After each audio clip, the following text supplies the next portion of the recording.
Haleluya, selamat pagi, salam sejahtera di dalam kasih Tuhan kita Yesus Kristus. Apa kabar Bapak Ibu Saudara yang diberkati Tuhan? Kembali lagi kita dalam program Rohani Morning Devotion. Dan kali ini kita akan melanjutkan pembahasan kita mengenai Kain dan Habel. Kita akan melihat saudara di ayat yang kedua dalam Kejadian pasal yang keempat. Firman Tuhan berkata, selanjutnya dilahirkannyalah Habel, adik Kain, dan Habel menjadi gembala kambing domba, Kain menjadi petani. Saudara yang dikasihi Tuhan, ayat yang pertama kita mendapati bahwa ketika Hawa melahirkan anak yang pertama, yaitu Kain, dia berkata, aku telah mendapat seorang anak laki-laki dengan pertolongan Tuhan. Kita belajar kemarin bahwa bahasa Hawa adalah bersyukur kepada Tuhan meskipun dalam keadaan yang sulit. Dia melahirkan sebagaimana yang sudah dikatakan, perempuan akan melahirkan dengan penuh kesakitan. Tetapi pada anak yang kedua, waktu dia melahirkan Habel, saudara, seolah tidak ada ucapan syukur yang keluar daripada mulut Hawa. Ada apa Bapak Ibu Saudara? Kalau yang pertama, anak yang pertama diberi nama Kain yang artinya kepemilikan. Tetapi pada anak yang kedua diberi nama Habel yang artinya kesia-siaan. Saudara, bukan bersyukur, tetapi justru kita mendapati seolah di dalam ungkapan Hawa dan Adam ketika memiliki anak yang kedua, mereka menggambarkan kehidupan mereka ada di dalam kesia-siaan, atau kelahiran ke anak yang kedua dianggap kesia-siaan. Saudara yang dikasihi Tuhan, saya menarik satu pandangan bahwa apa yang mereka lakukan adalah gambaran daripada kehidupan secara umum juga. Terkadang saudara, kita lebih melihat kepada yang pertama itu yang lebih baik.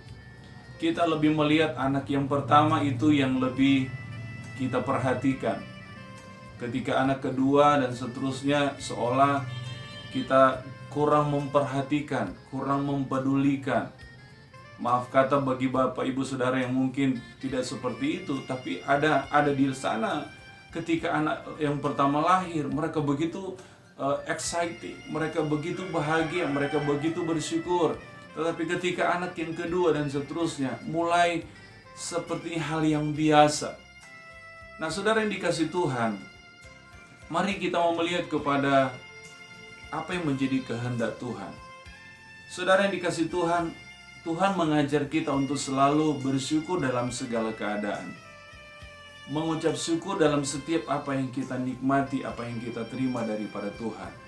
Baik itu yang pertama, atau yang kedua, atau yang ketiga, dan seterusnya.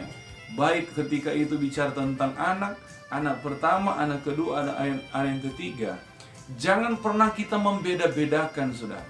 Jangan pernah kita cepat puas dengan keadaan yang sebelumnya yang kita sudah alami, dan ketika kita mengalami yang sesudahnya, kita berkurang dalam respon kita, reaksi positif kita kepada Tuhan.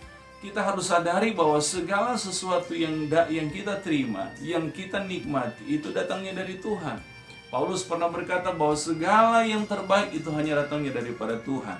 Nah, saudara yang dikasihi Tuhan, mari kita mau belajar setiap hari apa yang kita terima, kita mesti selalu bersyukur.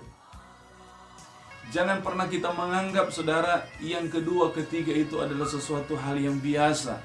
Apalagi kita berkata bahwa ini sia-sia. Ini sesuatu hal yang tidak lebih baik dari yang sebelumnya.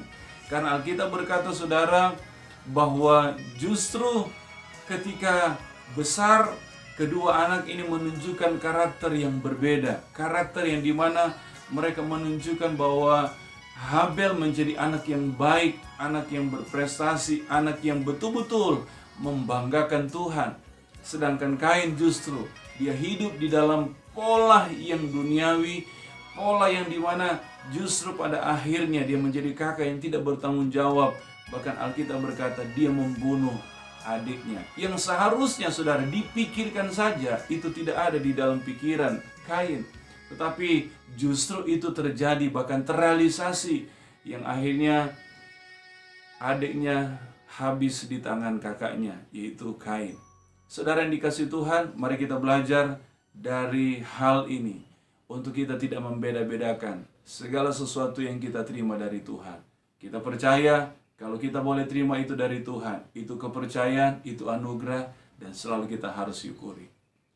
Saya berdoa buat Bapak Ibu Saudara, hari ini saudara selalu dilimpahi dengan ucapan syukur dalam segala keadaan apapun yang saudara terima.